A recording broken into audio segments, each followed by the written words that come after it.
Hello बच्चों, आज इस लेक्चर में हम दो प्रॉब्लम अभी सामने स्क्रीन पर है और बाकी और सारे नीट के प्रॉब्लम सब हैं और बाकी एससीबी का है, जेई का बहुत सारा प्रॉब्लम अभी आने वाला है। मेरा यही कहना है कि आप जब कभी भी लेक्चर्स को देखते, सुनते और समझते हैं तो उसको में कंटिन्यूटी मेंटेन कीजिए और पूरे वीडियो को जब तक आप सही तरीके से देखेंगे नहीं, और ये फिल्म की तरह देखना नहीं है, समझते हुए देखना है ताकि आपको कुछ लगे कि मैं कुछ अचीव कर रहा हूँ। और जीरो से हीरो बनने की जो आपकी ये ख्वाहिश है वो तभी पूरी होगी जब आप पूरी तरह से लेक्चर को पूरे शालीनता के साथ, पूरी मेहनत के साथ और पूरे ध्यानाकर्षण के साथ देखेंगे।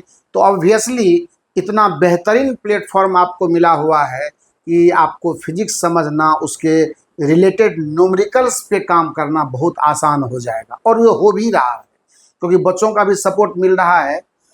और आप लोग भी जो बैठे हुए हैं थोड़ा समझने की कोशिश कीजिएगा कि लेक्चर जो अभी स्टार्ट हो रहा है, जो वर्क पावर एनर्जी में अभी जो हम आपको दो सवाल और बाकी और भी प्रॉब्लम है, अगर समझने में कहीं कोई दिक्कत होगी तो एक बार ज़रूर आप पूछिएगा और जब समझ में आ जाएगी तो आप ज़रूर ये बात कहिएगा कि सर अच्छे से समझ में आ गया, तब हम वहाँ से आगे बढ़ेंगे। और कहीं दिक्कत होगी तो फिर से वापस पूछना है, ठीक है। जब तक पूछेंगे नहीं तब तक जो है सो कुछ बेहतर हम नहीं कर पाएंगे आपके लिए।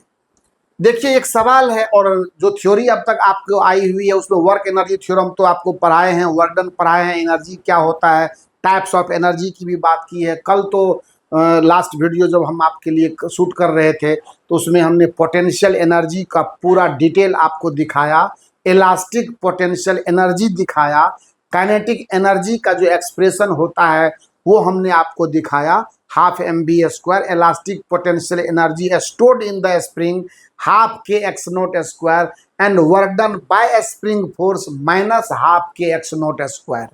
एंड जो पोटेंशियल एनर्जी है जिसको हम लोग ग्रेविटेशनल पोटेंशियल एनर्जी के नाम से अभी जान रहे हैं यहाँ इस प्लेटफॉर्म पर, इस चैप्टर में, तो वो mgh के बराबर होता है, जहाँ h का मेजरमेंट हम लोग अपना रेफरेंस लेवल लेकर के करते हैं। वो जब एप्लीकेशन बताएंगे तो आपको पूरा रेफरेंस लेवल में मास्टरी हासिल हो जाएगी आपको।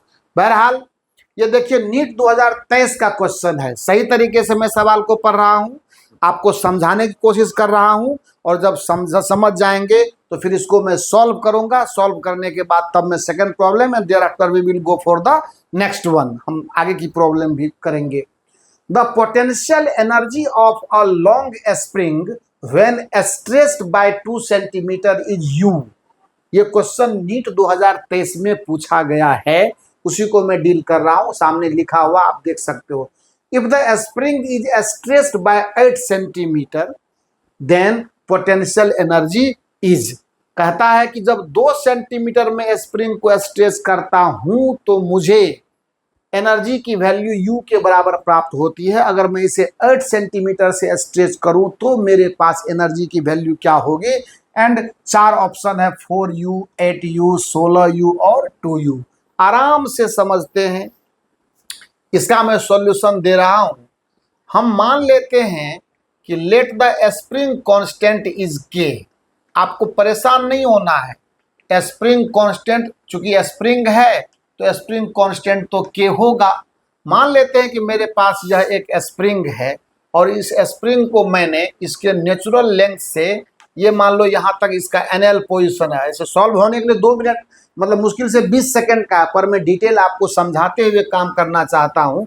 NL का मतलब नेचुरल लेंथ, जो मैं आपको पहले भी सिखा चुका हूँ। यानी स्प्रिंग जब अपने वास्तविक लंबाई में होता है तो ये किसी का कुछ बिगाड़ता नहीं है।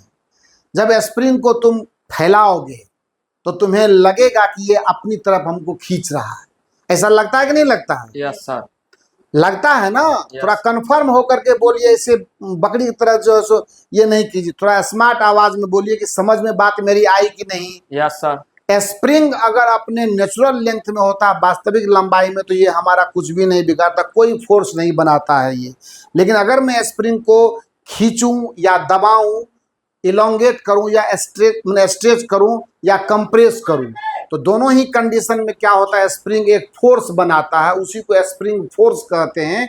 और उस फोर्स का जो टेंडेंसी होता है वो अपने स्प्रिंग को अपने वास्तविक लंबाई में लाने जैसी उसकी टेंडेंसी होती है। क्लियर हो गया? तो अभी क्या है कि हमने स्प्रिंग को इसके वास्तविक लंबाई से, सपोज कीजिए कि एक 2 सेंटीमीटर बता रहा है, इसको मैंने इतना तक इसको फैलाया, तो इसके पास जो एनर्जी स्टोर्ड होगी, आपको पता है कि ये U है और U का वैल्यू कितना होगा, तो हाफ के इंटू, इसको मैं सेंटीमीटर में ही रहने देता हूं, इसको मैं कोई छेड़छाड़ नहीं कर रहा हूं, बिकॉज हमको उसकी कोई खास जरूरत है नहीं। जिस फॉर्मेट में उसी फॉर्मेट में हम उसका आंसर ले लेंगे। तो ये हाफ इंटू के इंटू 2 सेंटीमीटर का स्क्वायर, ये इसका वैल्यू मैंने U माना। अब हमारा सवाल कहता है कि अगर मैंने इस स्प्रिंग को 8 सेंटीमीटर से स्ट्रेच कर दिया, मतलब खींच दिया, तो क्या होगा? Stretching by, when stretched by 8 centimetre. तो अब नए सिचुएशन में क्या होगा? स्प्रिंग तो वही है, स्प्रिंग जब वही है तो स्प्रिंग कांस्टेंट भी वही रहेगा। ये क्या हो जाएगा? U1 का वैल्यू होगा हाफ इंटू के और 8 सेंटीमीटर का स्क्वायर। बस यहीं पर थोड़ा सा दिमाग लगा देंगे, आपका सवाल बन जाएगा। इसको क्या करते हैं, तो हाफ के और यहां मैं लिखता हूं 2 इंटू 4 का स्क्वायर, और 2 को मैं अलग कर रहा हूं, हाफ के इंटू 2 सेंटीमीटर का स्क्वायर इंटू 4 सेंटीमीटर का स्क्वायर हो गया।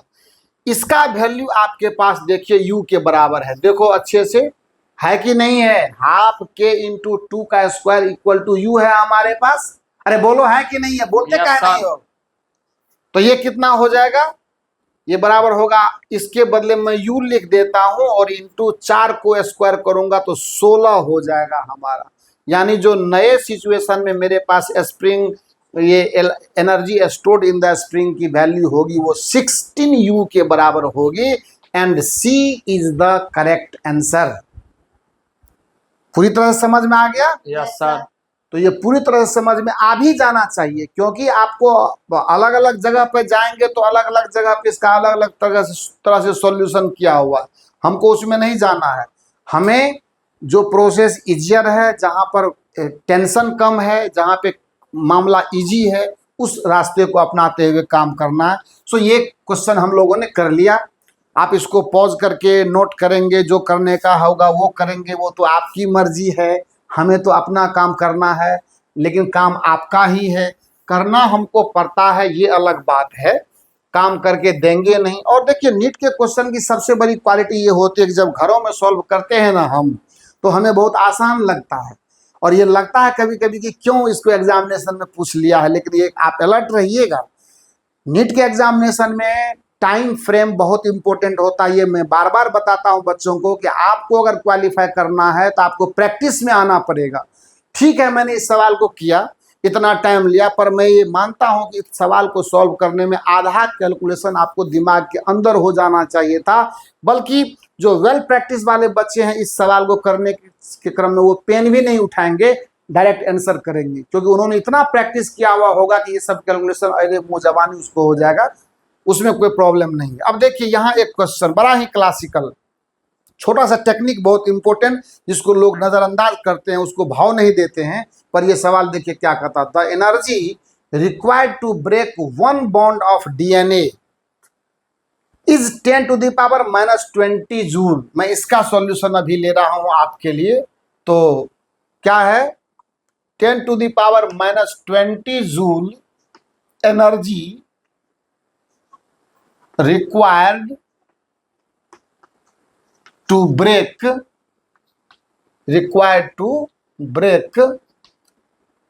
1 bond of DNA। ये सवाल में लिखा हुआ है 1 bond of DNA। मैं DNA पर ज्यादा बहस नहीं करूंगा, आप ऑलरेडी बायोलॉजी के स्टूडेंट हो तो बेहतर DNA को आप समझ सकते हो। चलिए, ये हो गया। कहता है कि आप इस एनर्जी को कन्वर्ट कर दीजिए इलेक्ट्रॉन वोल्ट में। बहुत अच्छी बात है। अब किसी स्टूडेंट को अगर ये फॉर्मूला पता नहीं होगा तो वो कहाँ से कर पाएगा? बताइए 1 इलेक्ट्रॉन वोल्ट जो होता है 1.6 इंटू 10⁻⁻19 जूल के बराबर होता है। आज से पहले आप लोग ये जानते थे? नहीं। इलेक्ट्रॉन वोल्ट को क्या होता है ये बात जानते थे तुम? नहीं। इलेक्ट्रॉन वोल्ट जो है वो एनर्जी का यूनिट है जो मॉडर्न फिजिक्स में यूज होता है, मतलब न्यूक्लियर फिजिक्स में बेसिकली एनर्जी को इलेक्ट्रॉन वोल्ट के मल्टीपल में यूज करते हैं। मेगा इलेक्ट्रॉन वोल्ट में वहाँ की एनर्जी शो की जाती है। जैसे एटम बम वगैरह जो ब्लास्ट करता है वो मेगा इलेक्ट्रॉन वोल्ट में एनर्जी निकालता है, जो इलेक्ट्रॉन वोल्ट का लार्जर यूनिट है। तो जो भी है, इलेक्ट्रॉन वोल्ट भी एनर्जी का ही यूनिट है, ऊर्जा का यूनिट है, लेकिन उसका वैल्यू 1.6 इंटू 10⁻⁻19 जूल के बराबर होता है। यूनिटरी मेथड यूज कर दीजिए तो क्या होगा, इसीलिए 1 जूल जो होगा 1/1.6 इंटू 10⁻⁻19 इलेक्ट्रॉन वोल्ट के होगा। और आपको चाहिए भी वैल्यू इन इलेक्ट्रॉन वोल्ट, तो अब सिंपल सी बात है, इसीलिए 10⁻⁻20 जूल जो होगा वो 10⁻⁻20 अपॉन 1.6 इंटू 10⁻⁻19 इलेक्ट्रॉन वोल्ट। और जब इसको आप सॉल्व करेंगे तो 0.06 इलेक्ट्रॉन वोल्ट इसका आंसर आएगा। मैंने कैलकुलेशन किया है, मेरे को मालूम है, so this is the answer. अब आप कहोगे कि सर क्या है ये, नीट में किस लिए इस सवाल को पूछा गया? तो नीट में इसलिए सवाल को पूछा गया ये और इसके बाद ये कैलकुलेशन जो टाइम खाएगा आपका, वो तो टाइम बचाना उसका मेन मकसद है, आप जितना टाइम बचा सकिए। खैर, तो ये 2 सवाल हमारे लिए आपके लिए था, लेकिन अब इसके बाद जो नेक्स्ट प्रॉब्लम पर हम आ रहे हैं वो भी प्रॉब्लम जो है सो अपने आप में खास है। कुछ थ्योरी भी आएगी आज चर्चा करेंगे हम लोग, conservative and non conservative forces क्या होते हैं उसके विषय में। और उसके बाद अगर मेरे पास और टाइम बचेगा आज के फ्रेम के हिसाब से, तो कंजर्वेशन ऑफ मैकेनिकल एनर्जी की भी हम लोग आज बात करेंगे। इतना सारा काम करने के बाद भरपूर प्रॉब्लम पर डिस्कशन होगा और लास्ट में हम बात करेंगे आपसे वर्टिकल सर्कुलर मोशन की। तो उसमें अभी टाइम है, इस चैप्टर में न्यूमेरिकल सॉल्व करने पर हम समय खर्च करेंगे। खास करके जेई का यानी आईआईटी का ठीक ठाक प्रॉब्लम इस चैप्टर में आपको सिखाया जाएगा, साथ में सी वर्मा सर का, और उसके बाद जो ये नीट का क्वेश्चन बैंक है वो तो चल ही रहा है, चलेगा ही, और इसके अलावा हमारे कुछ प्रॉब्लम्स होंगे तो उसकी भी बात हम करेंगे।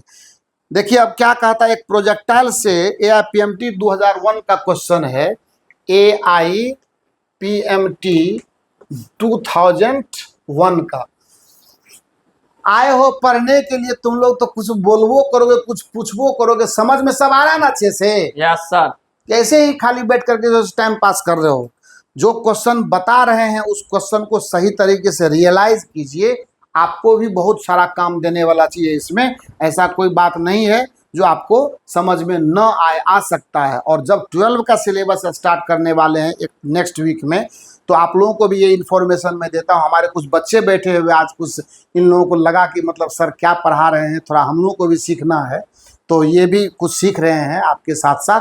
तो कहना है कि जब 12 का सिलेबस हम स्टार्ट करेंगे तो इन लोगों को भी बहुत बेहतर समझ में आएगा, और आपको तो आएगा ही। और आपको इनवाइट कर रहे हैं कि जो भी आपके सीनियर्स हैं उन तक ये मैसेज डाल दें कि बहुत जल्द 12 का भी सिलेबस सर शुरू करने वाले हैं इस प्लेटफॉर्म पर, तो रेडी हो जाएं।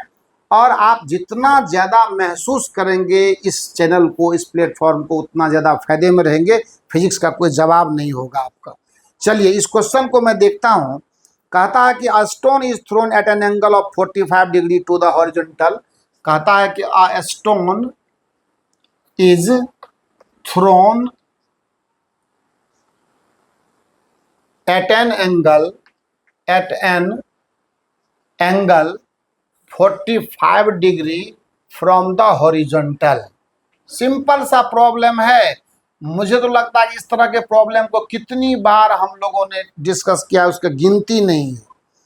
हॉरिजॉन्टल विथ काइनेटिक एनर्जी के, विथ काइनेटिक एनर्जी के, यानी काइनेटिक एनर्जी का वैल्यू कितना है, बराबर के। अब कहता है the kinetic energy at the highest point, कहता है at the highest point, at the highest point kinetic energy will be, कितना होगा। ऑप्शन है अपन के पास, 4 ऑप्शन है। ऑप्शन में ए नंबर में k/2, ऑप्शन बी में है k/√2, अच्छी बात है। ऑप्शन नंबर सी में है k, और ऑप्शन नंबर डी में है 0। कोई बात नहीं है। सबसे तो पहली बात है, काइनेमेटिक्स जब हम लोग पढ़े थे तो शायद आपको पता होगा कि प्रोजेक्टाइल मोशन का लगभग बहुत सारा कॉन्सेप्ट, लगभग क्या, शायद ही कोई कॉन्सेप्ट ऐसा होगा जो बचा होगा, और एक आध गो होगा बचा हुआ तो रेयर होगा वो।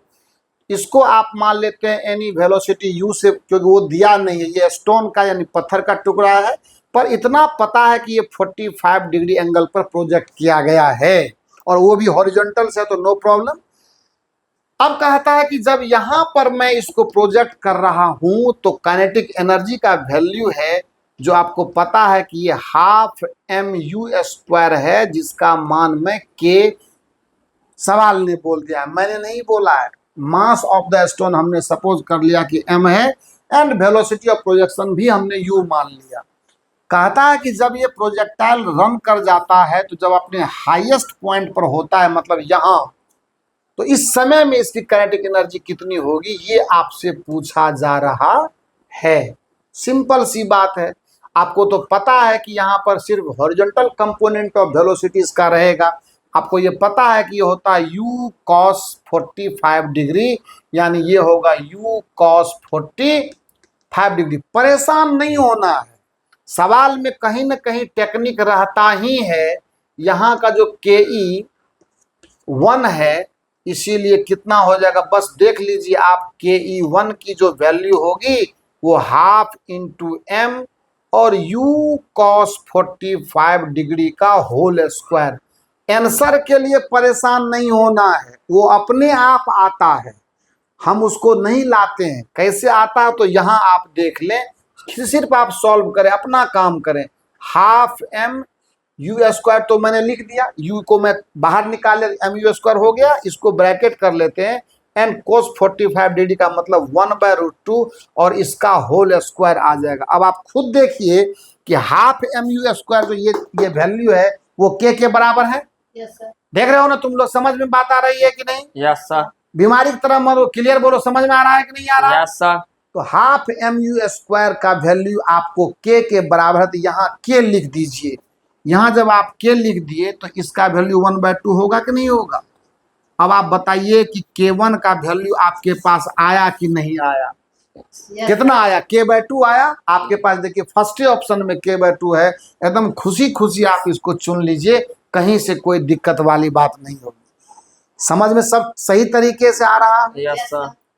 आगे देखते हैं, एक प्रॉब्लम और लेते हैं, तब हम लोग जो है सो कोशिश करेंगे कुछ आपको कंजर्वेटिव और नॉन कंजर्वेटिव फोर्स के विषय में सिखाएंगे कि फोर्स कब कंजर्वेटिव होता है और कब फोर्स नॉन कंजर्वेटिव होता है ना। एक प्रॉब्लम और कर लेते हैं, उसके बाद जो है सो इस पर बात हम लोग करेंगे। हालांकि उस प्रॉब्लम में थोड़ा सा एडवांस टेक्नोलॉजी है, मोमेंटम कंजर्वेशन की बात है, लेकिन कोई बात नहीं है तो क्या हुआ, मोमेंटम अभी नहीं पढ़े हैं, पर 9th में तो थोड़ा बहुत पढ़े हैं ना। अभी तो इसके बाद का जो चैप्टर है उसमें तो मोमेंटम पर ही पूरा खेल चलेगा, और पूरे ट्रांसलेशनल मैकेनिक्स का सबसे धाकर चैप्टर जिसको कहते हैं, centre of mass, momentum and collision, वो आने वाला है।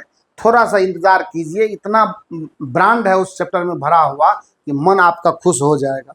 ये प्रॉब्लम कह रहा है का, ये जो है आपका प्रॉब्लम यहाँ पर है, अ स्टेशनरी पार्टिकल एक्सप्लोड्स। क्वेश्चन ये है, कब का पूछा हुआ भाई साहब, ये AIPMT का क्वेश्चन है। छोटे छोटे प्रॉब्लम से मैं आपका मन लगा रहा हूं, ताकि जेई के प्रॉब्लम तो जब सॉल्व करते हैं आपको तो पता ही रहता है, उसमें ज़्यादा स्ट्रेंथ रहता है, उस पर करना है, उस पर एनालिसिस जरूरी होता है। A stationary particle explodes into two particles of masses m1 and m2। कहता है कि एक स्टेशनरी पार्टिकल एक्सप्लोड्स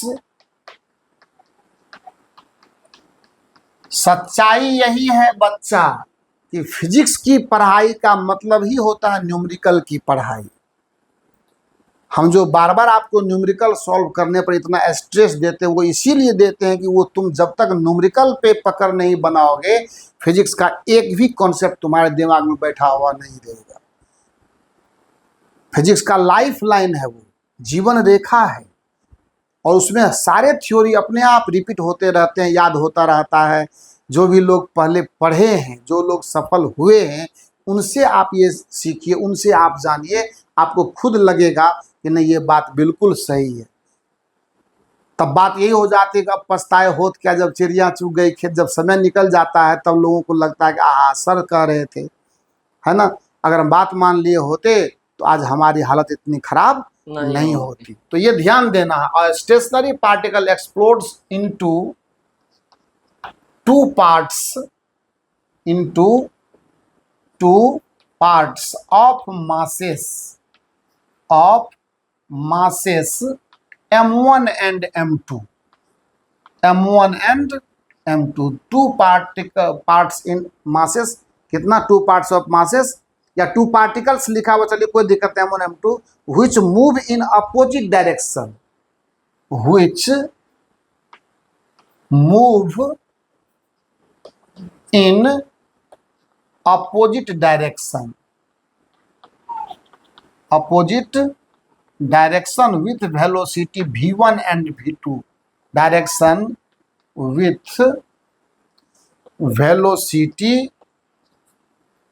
ये सवाल उलझाने वाला है, जरा सा प्रिकॉशन आप अगर नहीं बरतेंगे तो इस सवाल में फंसेंगे। आप कहाँ फंसेंगे वो मैं आपको बताने वाला हूं, ध्यान से सुनिएगा।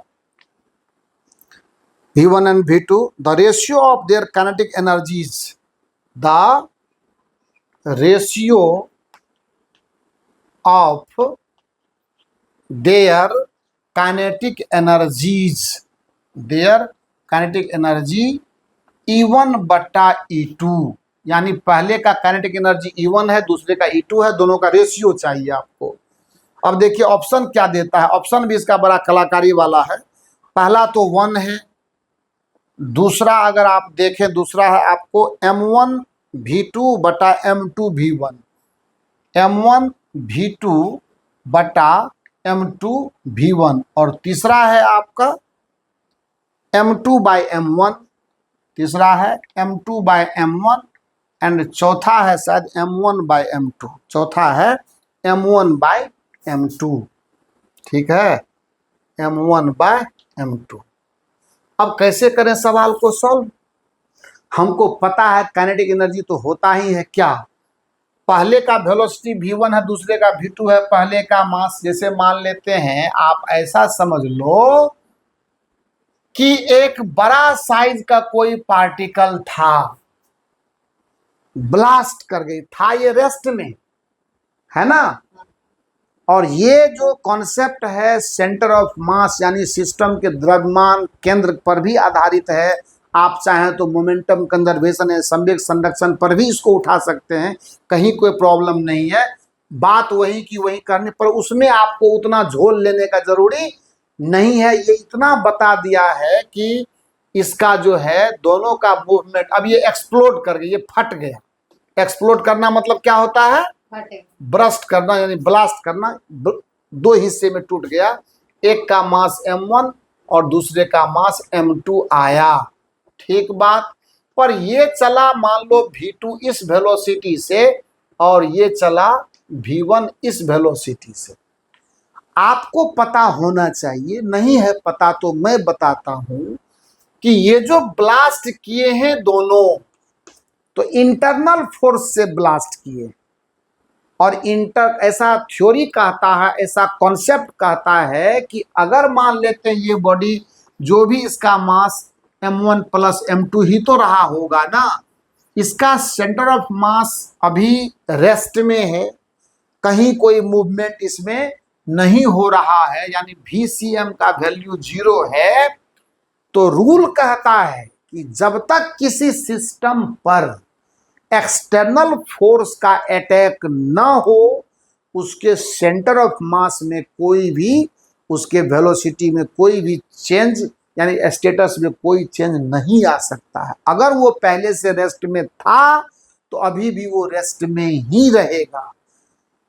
External unbalance force, external unbalance force, external unbalance, बाहरी और असंतुलित जब तक बल किसी सिस्टम पर नहीं लगेगा सेंटर ऑफ मास में वो एक्सीलरेशन पैदा नहीं कर सकता। मैंने क्या कही बात अभी कि किसी सिस्टम के ऊपर अगर एक्सटर्नल फोर्स बाहरी और संतुलित बल नहीं लगेगा तो उसके सेंटर ऑफ मास में कोई एक्सीलरेशन पैदा नहीं हो सकता है। ऑब्वियसली अगर वो पहले से रेस्ट में था तो अभी भी वो रेस्ट में रहेगा। तो उसी कॉन्सेप्ट का मैं यूज करता हूं। ये एक्चुअली VCM लिखा हुआ है बराबर 0। इसका मतलब इनिशियल जो सिचुएशन है वो 0 है। इसका मतलब ये भी जो है इस कंडीशन में। और एक बात, ये तो सेंटर ऑफ मास का मामला आ गया। अब आइए मोमेंटम की भी बात कर ले, चूंकि मास वेलोसिटी दोनों की बात है तो वो भी चर्चा में आएगा। अभी इसका मास ठीक है m1 v1 m1 plus m2 है और इसका जो सेंटर ऑफ मास है उसको कोई वेलोसिटी नहीं है। जब कोई वेलोसिटी नहीं है इसका टोटल जो लीनियर मोमेंटम है ना, इसका जो लीनियर मोमेंटम है वो क्या रहेगा, 0 रहेगा। क्योंकि मास तो है वेलोसिटी नहीं है तो लीनियर मोमेंटम जो है वो क्या रहेगा, 0 रहेगा। चलिए अच्छी बात है, बराबर 0। लेकिन जब ये दोनों अपोजिट डायरेक्शन में ब्लास्ट करने के बाद मूव कर गए तो इसका अपना मोमेंटम है, इसका मोमेंटम है।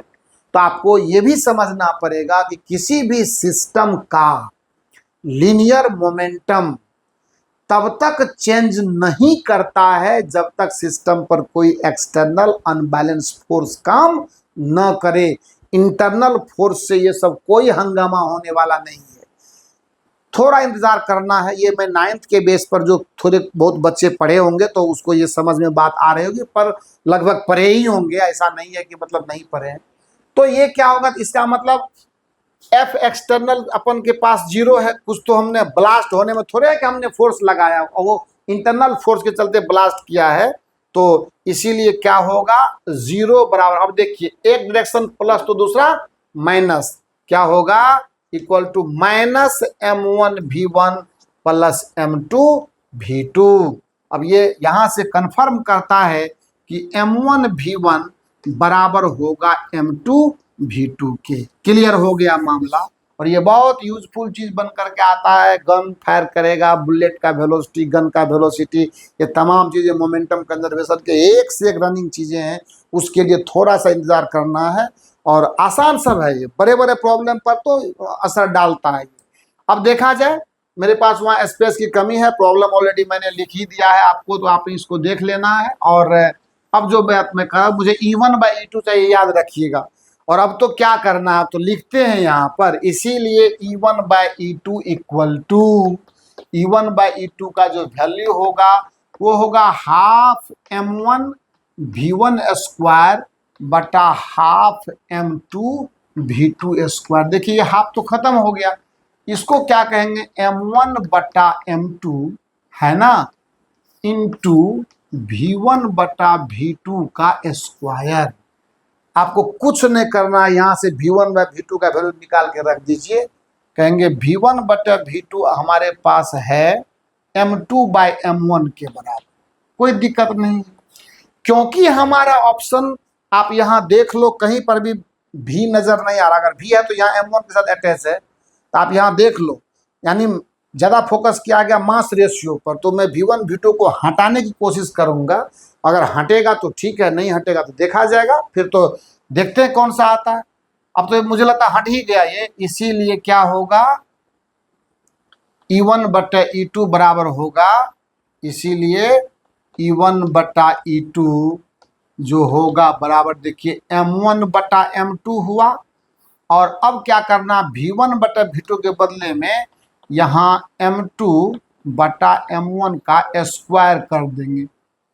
होगा क्या, तो m1 बटा m2 और गुना m2 स्क्वायर बटा m1 स्क्वायर। देखिए इससे एगो पावर गया और इससे इसका पावर गया, बचा क्या आपके पास? आपके पास बचा mu2/m1 है, या देख लीजिए, है ना? क्लियर है? Yes sir. तो कुल मिलाकर के 4 अभी सवाल लगभग लगता है हम लोगों ने किया। आइए थोड़ा सा आगे बढ़ करके, और आज चूंकि हमारे कुछ प्यारे प्यारे बच्चे भी बैठे हुए हैं आपके साथ में, तो इनको कुछ थ्योरी का भी मजा लेने दीजिए। तो मैं एक सिंपल सी थ्योरी बता रहा हूं और वो थ्योरी है कंजर्वेटिव एंड नॉन कंजर्वेटिव, मतलब संरक्षित और असंरक्षित बल क्या होता है। थोड़ा सा हिंदी बोलने में परेशानी, पर थोड़े बच्चे हैं तो इनको थोड़ा सा समझाने के लिए चलिए conservative and non conservative force की थोड़ी चर्चा मैं करना चाहूँगा। और ये चर्चा मैं इसीलिए भी कर रहा हूँ कि हम लोग अपने डेली लाइफ में बहुत सारे काम तो करते हैं, पर हमारे उस काम करने में, हमारे उस वर्क करने में कब फोर्स का कैरेक्टर कैसा रहता है, साथ में फिजिक्स भी तो हमें पढ़ना है। तो ये भी समझना है कौन सा फोर्स कंजर्वेटिव है और कौन सा फोर्स नॉन कंजर्वेटिव है। इन जनरल जहां फोर्स है वहां फील्ड है, ये आपको पता है या नहीं है तो आप जानिए, क्योंकि फोर्स जो है वो फील्ड की ही देन है। अगर कोई फील्ड है तो वो फोर्स का ही फील्ड होता है। और जनरली अपने फिजिक्स में, अपने सिलेबस में 4 प्रकार के फील्ड हम लोग पढ़ते हैं, जिसमें से एक फील्ड अब आप पढ़ चुके हैं, उसका नाम है ग्रेविटेशनल फील्ड। बेशक 9th क्लास में पढ़े और 11th में अभी चैप्टर आगे ग्रेविटेशन चैप्टर आएगा तो खूब डिटेल में उस पर काम कर, बहुत डिटेल में, काफ़ी बेहतरीन और काफ़ी इंटरेस्टिंग चैप्टर होगा ग्रेविटेशनल, ये ग्रेविटेशन। उसके बाद इलेक्ट्रिक फील्ड पढ़ेंगे हम लोग, और तीसरा होगा मैग्नेटिक फील्ड। आपके मन में होगा सर अब कौन सा?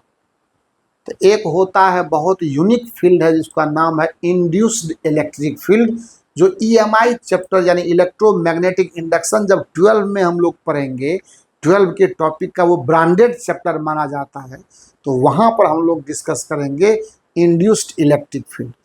मजे की बात यह है कि इनमें से 2 फील्ड जो है हमारा वो कंजर्वेटिव होता है, जिसमें ग्रेविटेशनल फील्ड और इलेक्ट्रिक फील्ड का नाम आता है, और बाकी वो दोनों फील्ड जो होते हैं वो नॉन कंजर्वेटिव होते हैं। अपने रेंज पर जब बात करें तो बाकी अपर सिलेबस में जाके कौन क्या होगा नहीं होगा उससे कोई लेना देना नहीं है, पर आप नीट और जेई के लेवल तक आप ये मान के चलें कि मैग्नेटिक फील्ड नॉन कंजर्वेटिव है और इंड्यूस इलेक्ट्रिक फील्ड भी नॉन कंजर्वेटिव है, जबकि electric field and gravitational field ये दोनों कंजर्वेटिव फील्ड। पर बार बार मैं ये कह रहा हूँ कि ये कंजर्वेटिव फील्ड कंजर्वेटिव फोर्स से रिलेशन रखता है, तो मैं बात कर रहा हूं इस चैप्टर में कंजर्वेटिव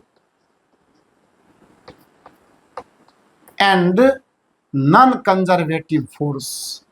अच्छा, ऐसा नहीं है कि मन में एक बीमारी घुस जाए कि सर ये नॉन कंजर्वेटिव कंजर्वेटिव है ना, कंजर्वेटिव फोर्सेस क्या होते हैं, ये फोर्स ये समझना पड़ेगा हमको। Conservative and non conservative force ज़्यादा लंबा खींचने की जरूरत नहीं है, आप सीधे से ऐसा समझ लो कि सपोज करो अगर कोई फोर्स किसी बॉडी पर यहाँ लग रहा है, m मास का बॉडी है, एंड अगर मान लो इस पर मैं एक फोर्स लगा करके इसको, इस फोर्स के थ्रू मैं ए पोजीशन से इसको मैं बी पर ले जाता हूँ, ठीक है, ए से मैं कहाँ पर लाया, इसको बी पर लाया, यानी ए से कहाँ ले गया, बी पर। वापस अगर इसी बॉडी को मैं बी से ए पर इसी रास्ते, है ना, या बाय एनी मीन्स, यहाँ रास्ता भी इंपॉर्टेंट नहीं होगा, अगर मैं लाता हूं और ऐसा करने में अगर हमें नेट वर्क डन का वैल्यू 0 आ जाए, मतलब कहने का WAB and thereafter WBA, WAB और प्लस WBA बराबर अगर 0 आ गया तो ये ध्यान देना है, पहला लाइन मैंने रास्ता बोला था, वो इसीलिए कि वो उसमें दोनों मैटर आ रहा है।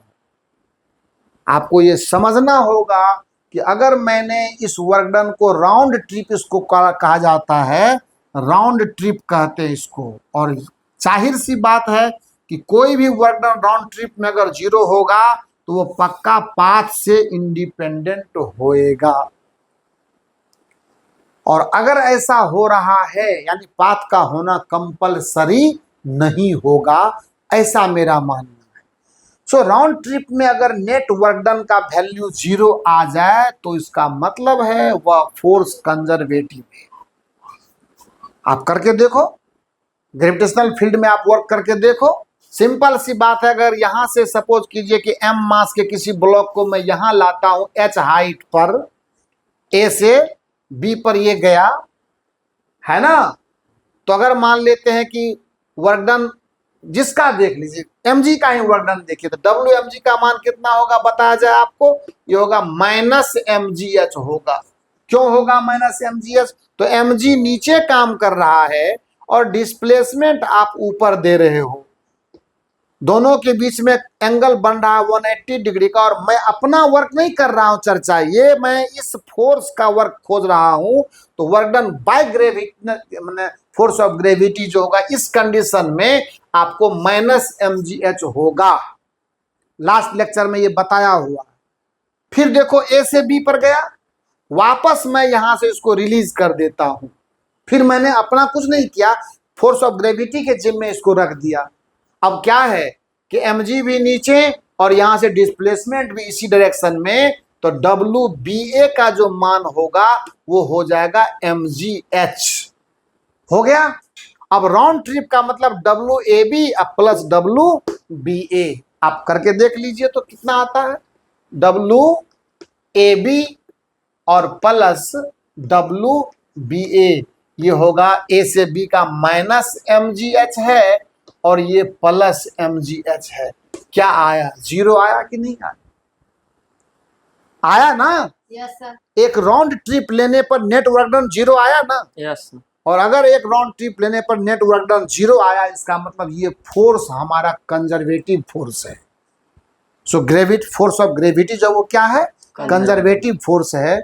और इसीलिए एक राउंड ट्रिप में किया गया वर्क डन इसमें 0 आ रहा है। क्लियर है? Yes, अगर sir. मैं A पॉइंट से B पॉइंट पर ले जाता हूं, या मान लो ये I इनिशियल पोजीशन है और ये फाइनल पोजीशन है, और कोई अगर यहां से यहां जाने में मान लो W1 वर्क की बात करता है और वापस यहां से यहां आने में W2 वर्क की बात करता है, इसको मैं IA बोलूं और इसको ये क्या बोलूं, B बोलूं, है ना? सिंपल सी बात है। तो डिस्प्लेसमेंट अगर सेम है तो अगर मैं इस डायरेक्शन को पॉजिटिव मानूंगा तो इस डायरेक्शन को नेगेटिव मानना पड़ेगा। Yes. तो राउंड ट्रिप में आपको ये W1 और W2 का वैल्यू बराबर होगा, बिकॉज ये पाथ इंडिपेंडेंट है। और अगर इस वर्क को मैं पॉजिटिव मानूंगा तो वो रिटर्न वर्क को क्या मानूंगा, मैं नेगेटिव मानूंगा। तो एक राउंड कंप्लीट करने में नेट वर्क डन का वैल्यू क्या हो जाएगा, W1 प्लस W2 का वैल्यू। ऐसा कहा जाता है, प्रैक्टिकल ऑब्जर्वेशन है, प्रैक्टिकल रिजल्ट है, आपके सामने है कि इस राउंड ट्रिप में अगर वर्क डन का वैल्यू 0 आ गया तो इसका मतलब उस फील्ड को हम उस फोर्स को मैं कंजर्वेटिव फोर्स का नाम दूंगा। लेकिन अगर ऐसा नहीं हुआ, आपको तो मैंने अभी बता दिया कि चलिए ठीक है, ये वाला जो है सो आपको क्या बोलते हैं, फोर्स ऑफ ग्रेविटी आपको दिखा दिया मैंने। स्प्रिंग फोर्स को आप देख लीजिए, आप A से B पर इलोंगेट करके ले जाएंगे और फिर वापस B से A पर आएंगे तो क्या होगा, जितना आपने वर्क किया उतना वो भी वर्क करेगा, बात खत्म। एक में work done by spring force negative होगा, आप दिखा देते हैं, कोई चिंता की बात नहीं। बात अगर स्प्रिंग फोर्स की चलेगी तो बिल्कुल देख लीजिए, आप सामने में है। मैंने क्या कहा, आपको पढ़ाया हुआ, इसीलिए मैं इस पर आपको ज्यादा बहस नहीं करूंगा। ध्यान से देखिए, work done by spring force, bye spring force. मजा आ रहा है आप लोगों को पढ़ने में? Yes sir. समझ में आ रहा है? Yes sir. झूठ बोल रहे हो? नहीं sir. Work done by spring force की कहानी है, देखा जाए। आपको चिंता क्या करना, जब यहाँ हम काम करके दे ही रहे हैं। मान लो कि ये x इक्वल टू 0 से स्प्रिंग कांस्टेंट k है और आप इसको इलोंगेट करके सपोज कि यहाँ x equal to x naught पर ले गए। मैं अपने फोर्स की बात नहीं, मैं बात कर रहा हूँ एफ एस की बात कर रहा हूँ। तो डिस्प्लेसमेंट है राइट और स्प्रिंग फोर्स है लेफ्ट, तो जाहिर सी बात है कि W1 यानी इसको A से आप B कह दीजिए, इसको लिखिए WA भी, ये अपना फोर्स नहीं स्प्रिंग फोर्स। और ये मैं पहले आपको बता चुका हूं जो आपने हाफ के x नोट स्क्वायर देखा था। तो आप जब इस समय में है ना ध्यान से सुनेंगे, यहां से यहां जाने में एक्सटर्नल फोर्स ने प्रयास तो किया था पर मुझे वर्क डन स्प्रिंग फोर्स का लाना था, तो यहां पर माइनस हाफ के एक्स नोट स्क्वायर आया था। यहां से मैं इसको छोड़ देता हूं तो जो स्प्रिंग वापस बी से ए पर आएगा तो क्या होगा, अब स्प्रिंग फोर्स भी इस डायरेक्शन में और डिस्प्लेसमेंट भी इस डायरेक्शन में, तो यहां तक आने में वही डिस्प्लेसमेंट और वही स्प्रिंग फोर्स सेम डायरेक्शन में है, तो WBA का मान हो जाएगा क्या, हाफ के एक्स नोट स्क्वायर। अब आप देख लीजिए पूरा राउंड में, इसीलिए टोटल वर्क डन क्या होगा इन राउंड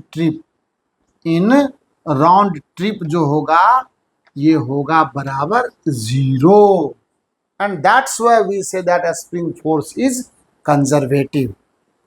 ये तो बात हो गई, लेकिन थोड़ा नॉन कंजर्वेटिव की भी तो बात कर लें, तो जरा उस पर बहस अभी नहीं करेंगे। सीधा सीधा जान लीजिए कि अगर फ्रिक्शनल फोर्स की मैं बात करूं नॉन कंजर्वेटिव है। आप करके देखो, अगर राउंड लेते हो तो देखो उसका वर्क डन 0 करके बता दो हमको। आइए फोर्स ऑफ फ्रिक्शन की चर्चा करते हैं कि फ्रिक्शन का फोर्स कंजर्वेटिव है कि नॉन कंजर्वेटिव है, वो तो टेस्ट कर लेंगे ना।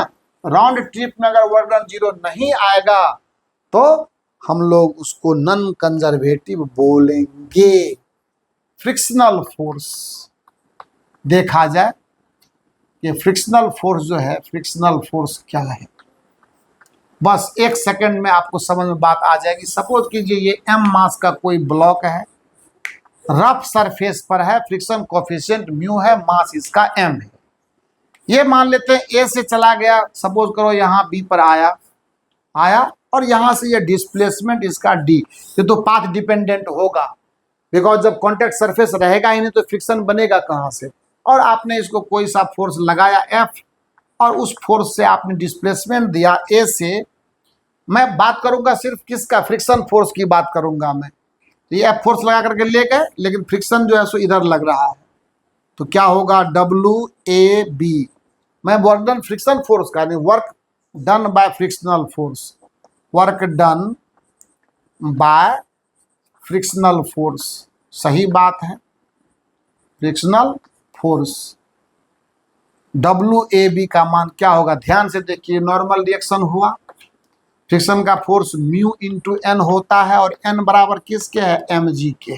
तो एन बराबर mg लिख दिया मैंने, तो F का वैल्यू कितना होगा, F का वैल्यू हो जाएगा म्यू mg, और फ्रिक्शन फोर्स का वैल्यू जब मेरे पास आ गया और डिस्प्लेसमेंट टुवार्ड्स राइट है तो WAB का मान कितना होगा, minus mu mg into D.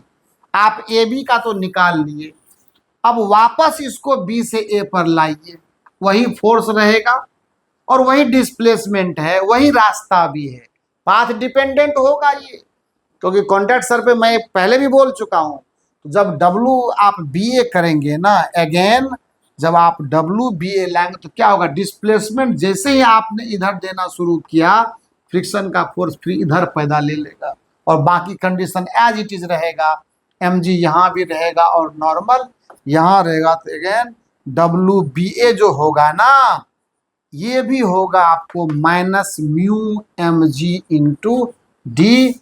इसीलिए टोटल वर्क डन जो राउंड ट्रिप का है वो -2 mu mg D and not equal to 0। इसीलिए ये जो है नॉन कंजर्वेटिव फोर्स है। बस आज मैं इससे ज़्यादा कुछ भी नहीं आपको सिखाने वाला हूँ, नॉन कंजर्वेटिव फोर्स है। सो अगर वर्क डन पाथ डिपेंडेंट हो एंड राउंड ट्रिप में टोटल वर्क डन की वैल्यू 0 ना हो जाए, तो इसका मतलब वो फोर्स जब वो क्या है, नॉन कंजर्वेटिव बिहेवियर का है। लेकिन खूबसूरत बात यह है कि मैक्सिमम हम लोग कंजर्वेटिव फोर्स फील्ड में ही काम करते हैं। इसका भी जरूरत जब रेयर केस पड़ता है जब पड़ेगा। लेकिन समझने की बात जहाँ तक है तो कंजर्वेटिव नॉन कंजर्वेटिव की यही कहानी है। आज के लेक्चर को मैं आपके भरोसे, आपके सीखने के लिए, और इन बच्चों को भी आज मैंने पूरा खुश किया, ये भी पूरे मुस्कुरा मुस्कुरा करके आज लेक्चर को देखें। क्या जी सही बात है ये? Yes sir. बोलते हो इसलिए जैसे लगता कभी कभी खाना पीना से दर्शन ही नहीं हुआ है। पूरे एक सप्ताह से भूखे हो क्या? नहीं सर। तो आपने इसको सही ढंग से आज इस लेक्चर को सीखा समझा है। नेक्स्ट हम लोग अब एक कॉन्सेप्ट आपका बचता है, वो है कंजर्वेशन ऑफ मैकेनिकल एनर्जी, और फिर होगी प्रॉब्लम की बरसात, क्योंकि तब हमारा सारा बंधन, हर बैंडेशन ऑफ हो जाएगा और हम फ्री मोड में आकर के लेक्चर पर काम कर पाएंगे, खास करके प्रॉब्लम पर। तो इस नज़र से देखा जाए तो सब कुछ बढ़िया है। हमारी शुभकामनाएं हैं आपको और आपके दोस्तों के लिए कि आप अच्छा रहें, शुभ रहें, खुश रहें, स्वस्थ रहें, खूब पढ़ें, और अपने दोस्तों में जो वीडियोज़ है उसको शेयर कीजिए, लाइक कीजिए और सब्सक्राइब करवाइए। तो इससे कहीं ना कहीं दोनों तरफ फ़ायदा है। और आपको तो पता ही है कि हम लोग भी मेहनत करते हैं, तो बस उसमें आपकी दुआएं हमेशा